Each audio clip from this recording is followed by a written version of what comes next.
C'était du domaine de l'indicible. Ces 4 jours de procès, j'en ai perdu ma voix. Extrêmement émouvant.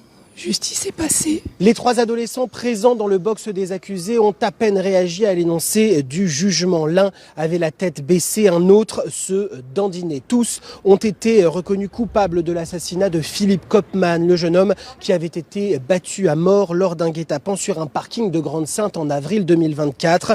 2 ont été condamnés à 20 ans de réclusion criminelle, le 3e à 18 ans de réclusion criminelle. Des peines assorties de 5 à 7 ans de suivi socio-judiciaire avec injonction de soins et interdiction de se rendre dans l'agglomération dunkerquoise. Un jugement dont se sont félicités les parties civiles, c'est-à-dire les proches de Philippe Kopman. Je vous propose d'écouter leur avocate. C'était du domaine de l'indicible. Ces 4 jours de procès, j'en ai perdu ma voix. Extrêmement émouvant. Justice est passée. Justice a été faite. Un dernier hommage a été fait à Philippe sur le plan judiciaire. Et nous en sommes satisfaits. Mes clients sont satisfaits. Mes clients, ça leur permet de commencer pour certains leur deuil et pour d'autres de le poursuivre. Voilà, merci à la justice et merci à eux pour leur dignité parce qu'ils ont été dignes tout le long du procès. Les militaires annoncent prendre le pouvoir à Madagascar après la fuite du président et sa destitution. On a pris le pouvoir. Ça, c'est le palais présidentiel.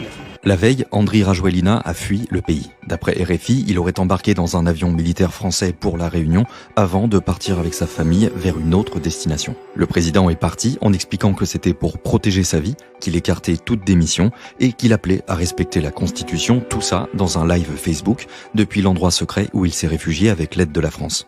Maramila vitsivitsy tsy nanaiky ary natosiky ny andian'olona mpanao politika vitsivitsy ihany koa ny hoe ifofo mihitsy aza ny haiko.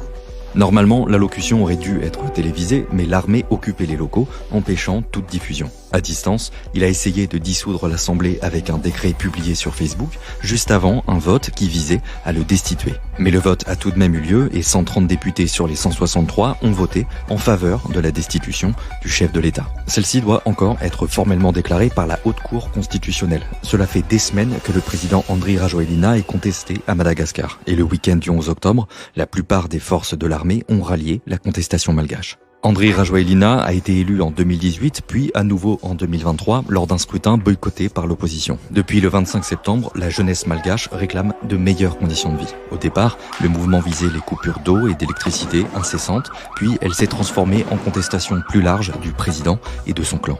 Nous attendons à ce qu'il démissionne véritablement et qu'il nous laisse véritablement cette liberté d'exprimer, liberté de